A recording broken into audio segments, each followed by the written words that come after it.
Dans cette capsule, on va apprendre à importer des tracés vectoriels dans After Effects et pouvoir les modifier à l'intérieur de ce logiciel. Alors, on va ici dans faire importer. Voilà, j'ai mon point AI.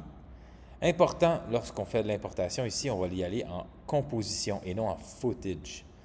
Alors voilà, on a ça ici et on garde tous nos calques. Dans mon cas ici, j'en ai pas tant que ça. Et on a créé ici donc tous les layers. Ici, j'avais fait une forme de goutte et un cercle qu'on va voir, qu'on peut voir ici. Ici, j'ai un cercle et une goutte. Voilà, on va juste prendre donc 7 éléments ici qu'on va rentrer là. Vous voyez, on le voit. Mais vous voyez qu'il est comme encore pixelisé. Alors ça, c'est ce qu'on va faire ici. On va aller clic droit, Create Shape from Vector Layer. Alors là, on se retrouve avec une forme qui, elle, va être éditable à l'intérieur. Donc ça, ici, on n'en aura plus besoin. Ça a créé, on a créé notre forme. Et à l'intérieur, on va pouvoir transformer notre chemin.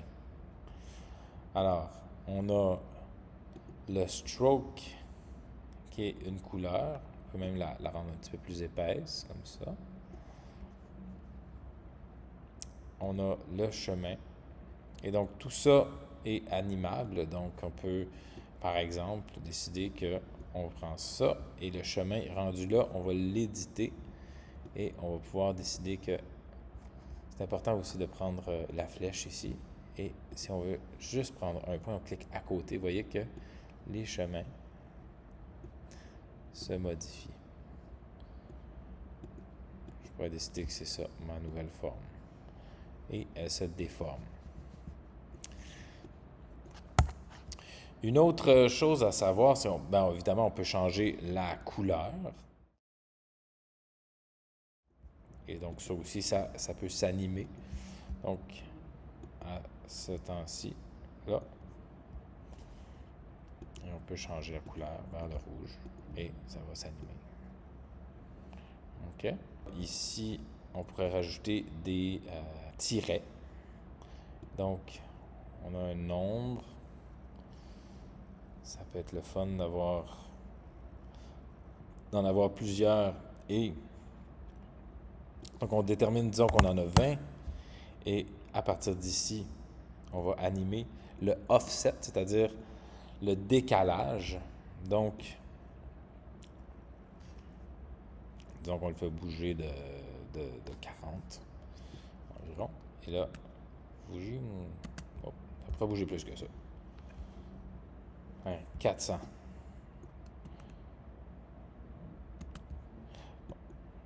Il y a un juste milieu.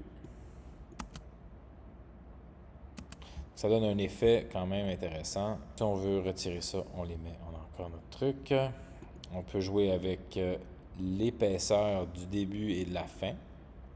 Ça peut être intéressant aussi à jouer. Comme ça. Ça peut faire un beau style. On va le reset. On peut jouer aussi avec un aspect comme une vague dedans. Donc, on va en mettre quand même un peu ici. Vous voyez que là, il y a une longueur d'onde qu'on peut modifier. On peut en mettre juste quelques-uns. Et aussi la phase. Donc ça, c'est un peu le même principe que les tirets, les dashes. Et donc, ça peut créer un bel effet pour notre forme. Voilà, on peut mettre un remplissage.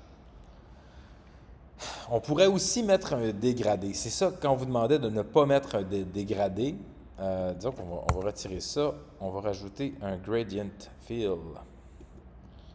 Et c'est là que, bon, on peut changer les...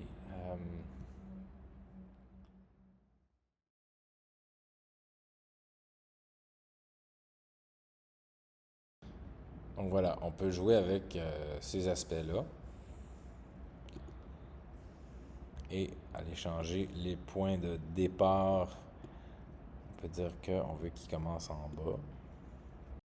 Bref, il y a beaucoup de différents opérateurs que vous pouvez utiliser. Je vous invite vraiment à aller les essayer, les explorer, puis trouver ceux qui correspondent à vos besoins.